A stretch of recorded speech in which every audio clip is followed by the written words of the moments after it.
everyone, this is Satyam before you, and today once again I am with you to have a profound discussion on the Hindu editorial section. But before I start the discussion, I would like to request you all, please like and subscribe this channel if you are new to this one. And now, without wasting your time, I gonna start the discussion. So first of all, we will move towards the title of this editorial, and moving towards the title is what?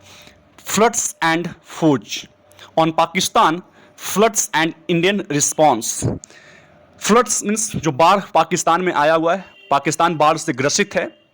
And फौज means जो दुश्मन है, जो इग्नोमनी है हम लोगों का, पाकिस्तान और इंडिया के खिलाफ हमेशा से 36 का आंकड़ा रहा है दोनों के बीच. बट समटाइम्स उस दुश्मनी को, जो 36 का आंकड़ा है, उसको भूलना चाहिए. और जो ह्यूमैनिटेरियन नीड होता है, जो उस तरह की जो सिंपैथी होती है, एम्पैथी होती है, कभी ना कभी लोगों को दिखानी चाहिए. भारत को दिखाना चाहिए, है ना, चाहे कोई भी हो. ऑन पाकिस्तान फ्लड्स, पाकिस्तान में जो फ्लड आया हुआ है, जो बाढ़ आया हुआ है, और उस बाढ़ में जो स्थिति जो है बहुत ही मिजरेबल है पाकिस्तान में. तो इस मिजरेबल स्थिति में, कंडीशन में, सिचुएशन में इंडिया का रिस्पॉन्स कैसा है, इंडिया का क्या जवाब है, इंडिया का क्या प्रतिक्रिया है, उसके बारे में आज एडिटोरियल को हमको पढ़ना, इस पर पढ़ना है. आगे बढ़ते हैं. कुछ देखिए ये इमेज किस तरह से पाकिस्तान की जो हालत है वो बहुत ही बदतर हो गई है. इकोनॉमिक क्राइसिस वहाँ तो पहले से ही है, बट उसके बावजूद ये जो बाढ़ आया है कहीं ना कहीं सिचुएशन को और वर्ष बना दिया है. सो कुछ फोटोज ये देखिए किस तरह से लोगों को रेस्क्यू किया जा रहा है. जो बाढ़ में लोगों कैसे, जो फोर्स है, एनडीआरएफ की जो टीम है, वो कैसे रेस्क्यू कर रही होती है. आगे बढ़ते हैं. पैराग्राफ टाइटल की ओर जब हम लोग मूव करते हैं तो पैराग्राफ टाइटल में ये लिखा हुआ है कि India and Pakistan are best placed to help each other during natural disasters. बाढ़ जो फ्लड है एक नेचुरल डिजास्टर है, प्राकृतिक आपदा है, कैलेमिटी है.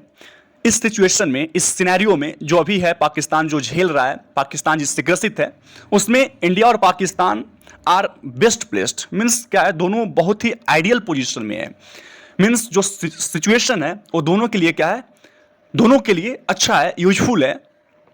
टू हेल्प ईच अदर, एक दोनों को हेल्प करने की जो स्थिति है वो सुधार सकती है, जो मतभेद है उसको भुला सकती है. तो कहीं ना कहीं दोनों जो कंट्रीज है, आइदर इंडिया और पाकिस्तान, वो क्या है, एक आइडियल पोजीशन में है अब एक दूसरे को हेल्प करने में ड्यूरिंग नेचुरल डिजास्टर, जो प्राकृतिक आपदा है उसके दौरान. आगे बढ़ते हैं, पैराग्राफ की ओर हम लोग बढ़ते हैं. देखते हैं कि क्या क्या है जो पाकिस्तान चाह रहा है इंडिया से, फिर क्या करना है, नहीं करना है, और इंडिया का क्या रिस्पॉन्स है, उसको हम लोग देखते हैं. Prime minister Narendra Modi message in a tweet. Prime minister Narendra Modi का जो मैसेज है एक ट्वीट के द्वारा. सबसे पहले हम लोग ट्वीट को देख लेते हैं. नरेंद्र मोदी के द्वारा जो ट्विटर पे मैसेज दिया गया पाकिस्तान को, वो है क्या? Saddened to see the devastation caused by the floods. बहुत ही दुख है जो डिवास्टेशन काउज हुआ है, घटित हुआ है फ्लड्स के कारण पाकिस्तान में. We extend our heartfelt condolence, sympathy को एक्सप्रेस की वह सभी लोगों को जो भी सफरर्स रहे हैं, जो विक्टिम्स रहे हैं, the injured and all those affected by natural calamity, जो भी लोग इस नेचुरल कैलेमिटी से अफेक्ट हुए हैं, प्रभावित हुए हैं, उन सभी के लिए हमारी सिंपैथी है. एंड होप्स, और ऐसा आशा किया गया है, for an early restoration of normalcy, कि नॉर्मलसी जो है, सामान्य अवस्था है, जो व्यवस्था है, वो फिर से क्या हो जाए, सामान्य हो जाए. आइए फिर चलते हैं. Prime minister Narendra Modi ji message, जो message prime minister Narendra Modi ji के द्वारा दिया गया in a tweet on Monday को एक ट्वीट के द्वारा, इवनिंग, एक्सप्रेसिंग कंडोलेंसेज. उन्होंने क्या किया, सिंपैथी को एक्सप्रेस किया, संवेदना व्यक्त किया टू द विक्टिम्स. किनको संवेदना व्यक्त किया? तो वैसे लोग जो सफरर्स रहे हैं, जो विक्टिम्स रहे हैं ऑफ द फ्लडिंग इन पाकिस्तान. पाकिस्तान में जो फ्लडिंग आया उससे जो विक्टिम्स रहे हैं उनको जो एक मैसेज के द्वारा प्राइम मिनिस्टर नरेंद्र मोदी के द्वारा जो ट्वीट करके मैसेज दिया गया, वो कहीं ना कहीं क्या है, इज अ वेलकम जेस्चर, एक स्वागत योग्य जेस्चर है, सिग्नल है, भावभंगिमा है. Specially after weeks of silence over what has been one of the worst natural disasters in the neighbourhood in recent times. Silence specially खास करके तब जब एक सप्ताह से, एक वीक से इस पे चुप्पी साधे हुए थे जो क्या है नेचुरल डिजास्टर अपने नेबरहुड में अगर देखा जाए, अगर पड़ोसी देशों में देखा जाए तो सबसे क्या है, सबसे रॉस्ट नेचुरल डिजास्टर पाकिस्तान में आया है। और एक सप्ताह से दोनों क्या थे, चुप थे। बट इनके द्वारा जो मैसेज दिया गया है ट्विटर के जरिए, जो कंडोलेंसेज व्यक्त किया गया है, जो सिंपैथी व्यक्त किया गया है, वो कहीं ना कहीं स्वागत योग्य है। आगे बढ़ते हैं। More than 1100 people have died, 1100 से ज़्यादा लोग का मृत्यु हुआ है, डिमाइश हुआ है। And over 33 million people have been affected, और 33 मिलियन लोग उनसे अफेक्टेड हुए हैं, बाढ़ से ग्रसित हुए हैं। एनएच ऑफिशियल्स से, जैसा कि ऑफिशियल्स के द्वारा रिपोर्ट जारी किया गया है, कहा गया है 1/3 of the country is under water. Pakistan जो उसका जो एरिया है, कहीं ना कहीं उसका 1/3 जो है पार्ट जो है वो अंडर वाटर है, यानी कि बाढ़ से ग्रसित है। एंड एस्टिमेट अबाउट, और ऐसा एस्टिमेट किया जाता है, अनुमान लगाया जा रहा है कि $10 billion in damage to homes, roads और इंफ्रास्ट्रक्चर। अगर रोड्स, होम्स और इंफ्रास्ट्रक्चर को मिला दिया जाए तो सब मिलाकर लगभग $10 बिलियन का डैमेज हुआ है, नुकसान हुआ है। आगे बढ़ते हैं। The floods have also affected standing crops. अब जो स्टैंडिंग क्रॉप्स है, जो भी क्रॉप्स वहाँ होने वाले थे, जिसका फसल अब कुछ दिनों के बाद काटने वाले थे, तो जो खड़ा फसल है अभी, उसको अभी डैमेज हुआ है। And has the waters recede, as the water recede, जैसे जैसे वाटर क्या होगा, रिसीड करेगा, मीन्स डिमिनिश करेगा, रिड्यूस होगा लेवल वाटर का। फियर्स ऑफ डिजीज, तो किस चीज़ का डर जो है उत्पन्न होगा, तो डिजीज मीन्स बीमारी का जो डर है वो उत्पन्न होगा। As well as flood shortage, food shortage are expected to rise. अब ऐसा जैसे जैसे वाटर जो है वो उसका लेवल जो कम होगा, रिसीड होगा, तो फूड का जो कमी है, शॉर्टेज है, जो स्कार्सिटी ऑफ फूड, इसका डर, और डिजीज का राइज होने का डर जो है वो और बढ़ता जाएगा। इन एडिशन, इसके अलावा और क्या है, the worry that the devastating floods have been caused due to climate change. सबसे इंपॉर्टेंट चीज़ है कि जो चिंता है, चिंता किस बात की है, जो ये डिवास्टेटिंग, जो ये डिजास्ट्रस है ना फ्लड्स आया है, वो कारण क्या है इसका आने का, तो ये कारण जो है वो सबसे बड़ी चिंता है, और ये कारण है due to climate change. Climate change के कारण आया है। इज अ वरी, एक ऐसी चिंता है, एक ऐसा कंसर्न है for all of south Asia, जितने भी साउथ एशिया के कंट्रीज हैं सभी के लिए। One of the world's regions, दुनिया का एक ऐसा रीजन, दुनिया का एक ऐसा क्षेत्र जो most vulnerable to global warming है, मीन्स जो सबसे ज़्यादा प्रोन टू है, जो सबसे ज़्यादा एक्सपोज्ड है किस चीज़ का, ग्लोबल वार्मिंग का। सो सबसे इंपॉर्टेंट जो कंसर्न है, जिस पे ध्यान को केंद्रित करना होगा, सेंटर करना होगा, वो ग्लोबल वार्मिंग है। जो फ्लड का रीजन है वो ग्लोबल वार्मिंग है। So the most important thing that all the south Asian country will have to focus on the global warming, how to balance the global warming। आगे बढ़ते हैं। On Tuesday को UN secretary Antonio Guterres के द्वारा launch किया गया, किस चीज को लॉन्च, एक ग्लोबल अपील करते हैं, एक प्रोक्लेमेशन करते हैं, घोषणा करते हैं फॉर एड, किस लिए, सहायता के लिए, असिस्टेंस के लिए, टू पाकिस्तान, कि पाकिस्तान को ग्लोबली हम अपील कर रहे हैं कि पाकिस्तान जो देश है, जो अभी बाढ़ से ग्रसित है, उनको सहायता दी जाए। ही सेड, उन्होंने क्या कहा, had been hit by monsoon on steroids indicating unnatural climate patterns. Pakistan को क्या करना है, क्या एड प्रदान करना है, सहायता प्रदान करना है, असिस्टेंस प्रदान करना है। और उन्होंने कहा कि hit by monsoon on asteroids, means बहुत अफेक्टेड जो है ना, पाकिस्तान वार से जो अफेक्टेड है वो बहुत ही ज्यादा अफेक्टेड है ना, लार्जली अफेक्टेड है। सो उनको क्या चाहिए, एड चाहिए, हेल्प चाहिए। और ये इंडिकेट करता है अननेचुरल क्लाइमेट पैटर्न्स को। अननेचुरल क्लाइमेट पैटर्न्स मीन्स जो प्राकृतिक है वो अननेचुरल है, प्राकृतिक नहीं है, वो कहीं ना कहीं हम लोगों के द्वारा वैसा बनाया गया है। Global warming, we are responsible for the global warming, हम लोग कहीं ना कहीं जिम्मेदार हैं, हम लोग अकाउंटेबल हैं। सो वो वो क्या है, अननेचुरल है। Countries such as the UK, the US, China and the UAE, Qatar and Turkey have already dispatched aid to Pakistan। कुछ कंट्रीज का नाम इसमें बताया गया है जो डिस्पैच कर चुके हैं एड, जो हेल्प है किसी न किसी तरह से वो एड पहुंचा चुके हैं, सेंड ऑफ कर चुके हैं। And many others have promised, और बहुत लोगों ने, बहुत सारी कंट्रीज ने वादे किए हैं, प्रॉमिस किए हैं कि हम एड देंगे, हम सहायता करेंगे। वाइल द IMF, जबकि जो इंडियन मॉनेटरी फंड है, अनाउंस्ड, उन्होंने क्या अनाउंस किया, as $1.1 billion bail out. Means bail out क्या होता है, फिनेंशियल एड होता है। कोई भी अगर कंट्री जो अगर फिनेंशियल प्रॉब्लम से अगर जूझ रहा होता है तो उससे उभरने के लिए आईएमएफ जो है कुछ वेल आउट देते हैं, फिनेंशियल एड देते हैं ताकि उस प्रॉब्लम से उभरा जा सके। तो जो आईएमएफ है उन्होंने ये प्रोक्लेम किया, उन्होंने ये घोषणा किया कि हम 1.1 बिलियन डॉलर का असिस्टेंस जो है पाकिस्तान को देंगे। Bill out trench on Tuesday, trench means हिस्सा, as part of ongoing negotiations with the country that is already steeped in economic crisis।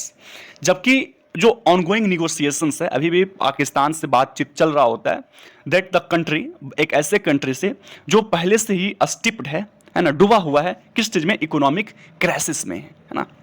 आगे बढ़ते हैं। गिवन दैट, उस सभी चीजों को ध्यान रखते हुए, the crisis will only depend at this point, जो क्राइसिस है वो और क्या होगा, गहरा होगा ऐसे समय पे। पाकिस्तान फाइनेंस मिनिस्टर, पाकिस्तान के जो फाइनेंस मिनिस्टर हैं, जो वित्त मंत्री है, मिफ्ताह इस्माइल ऑल्सो सेड, उन्होंने क्या कहा कि ऑन मंडे दैट ही में प्रपोज, वो प्रस्ताव जारी कर सकते हैं, लिफ्टिंग द ट्रेड बैन, जो ट्रेड बैन लगाया गया था पाकिस्तान के द्वारा, तो उस ट्रेड बैन को वो लिफ्ट करने का प्रस्ताव जारी कर सकते हैं। इम्पोज्ड ऑन इंडिया, जो इंडिया पे लगाया गया था कि हम इंडिया से आयात निर्यात नहीं करेंगे, उसको हटाया जा सकता है, ऐसा प्रस्ताव दिया जा सकता है। आफ्टर कब लगाया गया था, तो जम्मू कश्मीर का जो रीऑर्गेनाइजेशन किया गया था, पुनर्गठन किया गया था 2019 में, मीन्स जो धाराएं थी 370 और उसको हटाया गया था, दैट इज रीऑर्गेनाइजेशन किया गया था कश्मीर का। तो उस समय के बाद पाकिस्तान बैन कर दिया था एक्सपोर्ट और इंपोर्ट को, बट अभी ऐसा प्रस्ताव उनके वित्त मंत्री के द्वारा दिया जा सकता है कि हम बैन को लिफ्ट कर रहे होते हैं, सो एज टू इंपोर्ट, ताकि वो क्या कर सके, इंपोर्ट कर सके, आयात कर सके, जो भी वेजिटेबल्स हो या फिर जो भी इसेंशियल कॉमोडिटीज हैं। दस फार means up to this time, up to this time until now, Islamabad has only made expectations. Islamabad जो यानी पाकिस्तान जो है सिर्फ इस बात ने बात बनाया है, is for pharmaceutical imports from India, India से फार्मास्यूटिकल इम्पोर्ट्स हुआ था ड्यूरिंग द कोविड-19, जब पाकिस्तान जो है कोविड-19 से अफेक्टेड था, हिट था। And India humanitarian aid to Afghanistan, और इंडिया का जो ह्यूमैनिटेरियन एड था, जब तालिबान ने उस पर कब्जा किया था, तब उस समय ह्यूमैनिटेरियन एड दिया गया था किनको, अफगानिस्तान को। तो इस दो जगह पे पाकिस्तान ने कहीं ना कहीं एक्सपेक्टेशंस को बनाया है, अपवाद को बनाया है कि वो क्या है, आयात और निर्यात कर रहे थे जब वो उनकी ज़रूरत थी, जब वो कोविड-19 से जूझ रहे थे, तब इंडिया से वो दवा वगैरह लिए थे, है ना। आगे बढ़ते हैं। Despite the poor state of India Pakistan ties, we know very well that कि इंडिया और पाकिस्तान का जो टाइज है वो बहुत ही क्या है, पुअर है, बहुत ही मिजरेबल है, दयनीय है। Both new Delhi and Islamabad must put aside there domestic consideration, जो भी घरेलू विचार हैं, तो ऐसे समय में दोनों, न्यू दिल्ली मीन्स इंडिया और पाकिस्तान को, ये सभी डोमेस्टिक जो कंसिडरेशन है उसको अलग रख दें, एंड सीज द मोमेंट, और इस मोमेंट को, इस क्षण को वो ग्रैब करें, टू हेल्प दोज, वैसे लोगों को मदद करने के लिए जो stranded in the flooding as the best can, जो स्ट्रैंडेड हैं, जो हेल्पलेस हैं इस बाढ़ में, इनका मदद करने वाला कोई नहीं है, एज बेस्ट दे कैन, जितना अच्छा से, है ना, जितनी डिसिसिवली, जितनी ईगरली वो कर सकते हैं। India can not pride itself as being the first responder, India अपने आप में इस बात पे गर्व नहीं कर सकता है कि वो फर्स्ट रिस्पॉन्डर रहा है, मीन्स जवाब देने वाला, हेल्प करने वाला सबसे पहला देश रहा होता है। इस बात पे कभी इंडिया गर्व नहीं कर सकता है।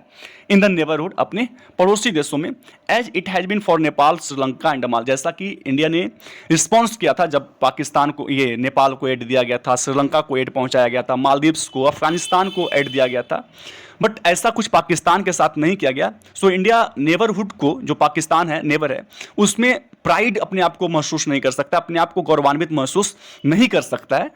If it fails to see the suffering right at its land boundary with Pakistan, if it fails, अगर ये फेल्स कर जाता है, विफल रहता है, टू सी द सफरिंग, उनके सफरिंग्स को देखने में, right at this land boundary with Pakistan, जो अब लैंड बाउंड्री है, भारत से उसकी सीमा जुड़ी हुई है, और उसके सफरिंग्स को अगर क्या है, इंडिया जो है नजरअंदाज करता है, देखने में विफल रहता है ना। इट वुड बी चार्लिस, ये बहुत ही क्या ना, र्यूड होगा, ये बहुत ही मीन एक्ट होगा, बहुत ही असभ्य बात होगा, और ये कहीं ना कहीं शॉर्ट साइटेड दिखाएगा, means narrow minded of Pakistan, Pakistan की जो नैरो माइंडेडनेस है ना, जो छोटी सोच है, उसको दिखाएगा। टू रिजेक्ट एन अपॉर्चुनिटी, कि एक ऐसे अवसर को रिजेक्ट करना, एक ऐसे अवसर से मुकर जाना, to lift the trade ban को लिफ्ट करने का विथ इंडिया, इंडिया के साथ, that has only hurt its own interest, जो अपने ही इंटरेस्ट को हर्ट करेंगे, अपने ही इंटरेस्ट को चोट पहुंचाएंगे, and to give up a source of affordable supply at a time of such calamity, और वो गिव अप कर देंगे, त्याग देंगे किस चीज़ को, एक ऐसे स्रोत को ऑफ अफोर्डेबल सप्लाई, वैसा सप्लाई जिसको पाकिस्तान अफोर्ड कर सकता है, तो अफोर्डेबल सप्लाई एक ऐसे समय में, at a time of such calamity, ऐसे आपदा में, and it would be both tragic, और ये कहीं ना कहीं दुखद भी होगा और हास्यास्पद भी होगा, रिडिकुलस भी होगा, if the enmity between the two countries would not allow them to work together, अगर उन दोनों के बीच, दोनों कंट्री के बीच जो इनिमिटी है, जो शत्रुता है, जो एंटेगोनिज्म है ना, जो हॉस्टिलिटी है, वो क्या है, क्या करे, मीन्स जो अपॉर्चुनिटी है, जो क्या इनिमिटी है दोनों कंट्रीज के बीच में, वुड नॉट अलाउ, दोनों को अलाउ नहीं करे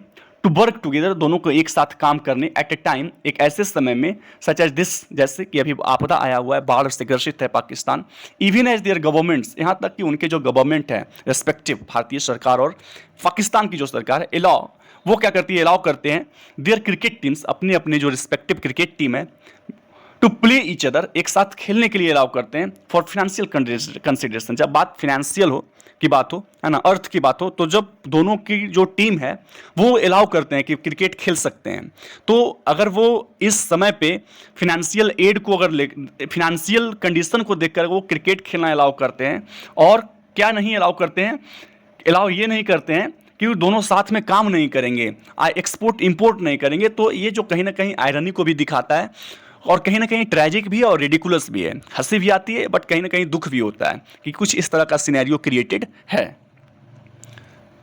सिग्निफिकेंटली, इंपॉर्टेंटली क्या है कि Narendra Modi and Pakistan prime minister Shehbaz Sharif are due to travel Uzbekistan, वो क्या है, उज्बेकिस्तान ट्रैवल करने वाले हैं सितंबर में, for the SCO summit, SCO summit होने वाला है उज्बेकिस्तान में, तो उसके लिए जो पाकिस्तान के प्राइम मिनिस्टर हैं शहबाज शरीफ, और प्राइम मिनिस्टर नरेंद्र मोदी, दोनों उज्बेकिस्तान जाने वाले हैं एससीओ समिट के लिए, संघाई कोऑपरेशन ऑर्गेनाइजेशन जिसका हेडक्वार्टर बीजिंग है, तो उसका जो समिट होने वाला है उसको दोनों अटेंड करने वाले हैं, while a more lasting dialogue, एक lasting dialogue, means short term के लिए नहीं, लास्टिंग डायलॉग होना चाहिए, दैट हैज बीन सस्पेंडेड, उसको क्या है, सस्पेंड किया गया है, मीन्स बहुत लंबे अंतराल से कोई डायलॉग नहीं हुआ है, सस्पेंड किया गया है, between the two countries, between the दोनों कंट्रीज, इंडिया और पाकिस्तान के बीच में, फॉर नियरली अ डिकेड, एक लगभग एक दशक से, ओवर द टेररिज्म इशू, और किस विषय पे बात नहीं हुआ, तो आतंकवाद की मुद्दों पर बात नहीं हुआ है, इज अनलाइकली, ठीक, मीन्स वैसे नहीं है, the leaders must find the time, leaders जो नेता हैं दोनों देश के, उनको समय निकालना होगा, find the time to discuss, इस बात पे विचार विमर्श करने के लिए, जो तरीका है, क्या, व्हाट आर द वेज, किस चीज़ के लिए, to mitigate the catastrophe at the hand, जो अभी कैटेस्ट्रॉफी है, जो अभी आपदा से पाकिस्तान ग्रसित है, तो उस आपदा से कैसे बाहर निकला जाए, उस आपदा से कैसे उभरा जाए, कैलेमिटी से, कैटेस्ट्रॉफी से, तो उस पर डिस्कस करना चाहिए दोनों कंट्री के जो लीडर हैं उनको। आज का एडिटोरियल यहीं पे समाप्त होता है, और आशा करते हैं कि आपको ये समझ में आया होगा editorial. So there is nothing about in this editorial, and so हम लोग मिलते हैं फिर कल इसी टाइम में, और एक बार फिर से मैं आप लोगों से आग्रह करना चाहूँगा, अनुरोध करना चाहूँगा कि सभी लोग जो कोई भी इस चैनल को अभी तक सब्सक्राइब नहीं किए हैं, कृपया सब्सक्राइब कर दें, एंड फिर कल मिलते हैं इसी समय। थैंक यू, तब तक के लिए bye bye, have a nice day, thank you.